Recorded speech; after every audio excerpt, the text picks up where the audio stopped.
Izin Bang, jadi saya pengen tahu nih tanggapan dari Abang sendiri sebagai pengamat. Gimana setelah keluarganya tahu bahwa si terdakwa itu divonis hukuman seumur hidup? Ya, dalam cerita tadi ya, dalam kasus itu masih dalam tuntutan, jadi belum putusan. Tapi tentu kan menimbulkan pertanyaan bagi siapapun, apalagi bagi keluarga ya. Bagaimana orang yang mengajukan diri sebagai justice kolaborator JC ya, kok malah dituntut seumur hidup? Itu yang jadi aneh. Aneh. Betul. Apalagi pada saat persidangan, jaksa sendiri bertanya kepada terdakwa ini apakah dia menjadi JC dan diuji keseriusannya sebagai JC. Nah, ini menimbulkan pertanyaan bahwa JC ini nggak ada kepastian hukumnya di dalam hukum kita. Betul. Dari KPNI ya? Begini, saya tidak tahu persis yang kondisi terdakwa tersebut ya, tapi yang saya lihat adalah keanehan bagaimana seorang yang mengajukan diri sebagai justice kolaborator justru dituntut seumur hidup. Itu yang nggak masuk akalnya. Iya. Itu nggak masuk akal sekali, dan berarti ini ada apa? Apakah ada permainan? Ya seperti ini, dan ini tentu harus diungkap ya. Tambahan?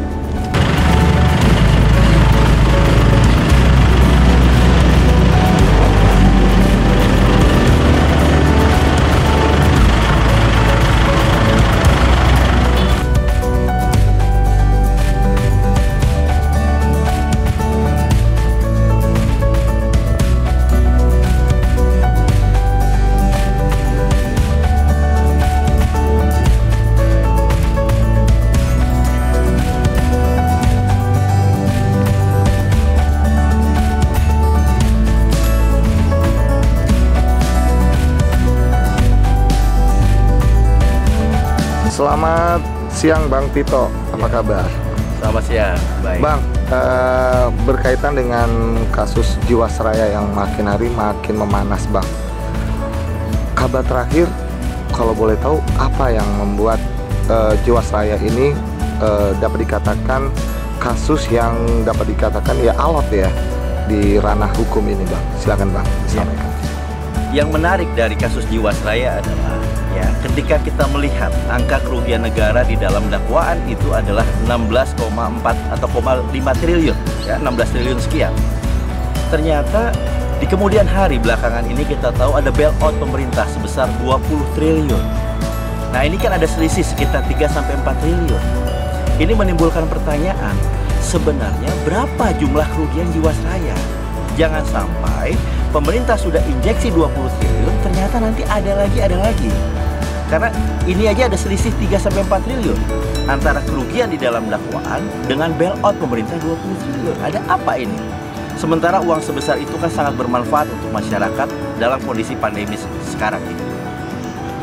Bang, kalau untuk kondisi kabar terakhir, apakah akan memberatkan para tersangka di saat terjerat hukum? Kan mendapat kabar ini kan mereka kan seumur hidup nih Bang di terali juri penjara nih Bang. Iya, ini menarik. Kalau tadi ada selisih antara kerugian negara di dalam dakwaan dengan kerugian negara yang di bailout pemerintah. Pemerintah bailout 20 triliun, kerugian di dalam dakwaan 16,4 triliun, ada selisih 3-4 triliun, ini ada apa? Ya, sehingga menimbulkan pertanyaan, sebenarnya berapa kerugian Jiwasraya dan apa saja penyebabnya? Ya, sebagai contoh saya lihat langsung di persidangan bahwa jumlah saham yang disebut dalam dakwaan ada 124 saham, sekitar 124 saham. Ya, tapi saham-saham yang dikaitkan dengan para terdakwa dan 6 orang itu hanya sekitar 10 saham. Nah, bagaimana dengan 110 saham lainnya? Dengan grup-grup besar yang ada di situ, kenapa semuanya tidak ditindak? Ini kan menimbulkan pertanyaan, ya. Saya kira perlu ada panitia kerja DPR, pansus DPR untuk membuka persoalan Jiwasraya sebenar-benarnya. Bang, kalau dilihat dari pansus tadi, apakah dari pihak Abang sebagai pengamat hukum saat ini melihat ada sesuatu yang janggal dari permainan ini? Baik, kejanggalan dalam persidangan adalah ketika kita melihat terdakwa Bapak Hari Prasetyo dituntut seumur hidup, ya, ini menimbulkan kejanggalan. Kenapa? Karena kita lihat persis di persidangan Bapak Hari Prasetyo ini mengajukan diri sebagai JC, Justice Collaborator. Bahkan dia ditanya oleh jaksa sendiri di persidangan, Pak Hari apakah benar menjadi JC, dan diminta untuk mengungkap apa yang dia tahu. Nah, ini ironis sekali. Orang yang menjadi JC, Justice Collaborator, malah dituntut seumur hidup oleh jaksa penuntut umum. Ada apa ini? Ini menunjukkan bahwa aturan tentang Justice Collaborator tidak ada kepastian hukumnya di Indonesia. Bang, kalau dilihat JC itu tadi, apakah memang ada ketentuan khusus seorang tersangka menjadi JC juga akhirnya menjadi blunder di dalam hal ini? Iya, memang aturan JC sendiri masih sifatnya abu-abu, ya, diatur di dalam surat edaran Mahkamah Agung, tetapi belum diatur di dalam undang-undang. Nah, ini menimbulkan ketidakpastian hukum. Kalau kita teliti, putusan-putusan tentang JC ini beda-beda. Ada orang yang dikabulkan sebagai JC, Justice Collaborator, tapi ada juga yang ditolak. Nah, ini menimbulkan pertanyaan. Ya, khusus mengenai Pak Hari Prasetyo, saya lihat sendiri, di satu sisi beliau mengatakan sebagai JC, tapi di persidangan Pak Hari juga mengatakan selama beliau menjabat Direktur Keuangan tidak pernah ada kerugian negara.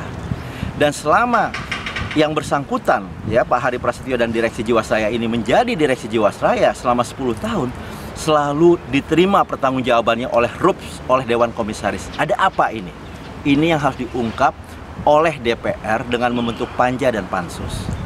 Nah, apakah dengan keinginan Abang selaku pengamat hukum, panja ini sudah disampaikan oleh pihak-pihak terkait, khususnya pihak DPR RI? Ya, kalau saya mengamati dari media, juga diskusi dengan beberapa rekan-rekan pakar hukum, ya, bahwa wacana untuk itu sudah ada, ya, tetapi belum konkret menjadi satu keputusan di DPR untuk mengungkap sebenarnya apa yang terjadi di Jiwasraya, berapa nilai kerugiannya, karena jumlah kerugian yang di bailout pemerintah 20 triliun berbeda nilainya dengan yang di dakwaan 16,4 atau 16,5 triliun. Ini ada selisih 3 sampai 4 triliun. Ada apa ini? Ini jumlah yang besar, ya. Dan jumlah yang besar ini sangat penting digunakan untuk dana kesehatan masyarakat dalam kondisi seperti sekarang ini. Bang, kedepannya Abang sebagai pengamat, kalau boleh tahu nih, masyarakat ini khususnya para korban Jiwasraya nih, apakah nanti akan mendapatkan haknya ke depannya? Ya, harusnya secara hukum semua nasabah Jiwasraya itu ditanggung oleh pemerintah, karena mereka sudah menjadi nasabah asuransi Jiwasraya, ya. Dan ada amanat di dalam undang-undang asuransi, harus ada namanya lembaga penjamin polis asuransi. Ini yang belum dibentuk oleh pemerintah dan DPR. Harus ada lembaga penjamin polis asuransi semacam LPS.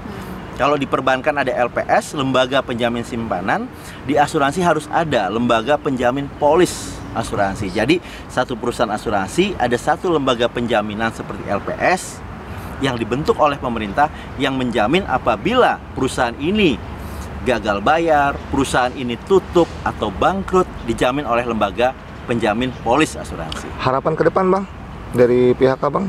Ya, harapan ke depan adalah sistem keuangan kita harus dibenahi, ya. Kasus Jiwasraya ini menimbulkan hikmah bahwa sistem asuransi harus dibenahi, ya. Kemudian Bursa Efek Indonesia dan OJK harus lebih ketat lagi di dalam mengawasi setiap transaksi-transaksi.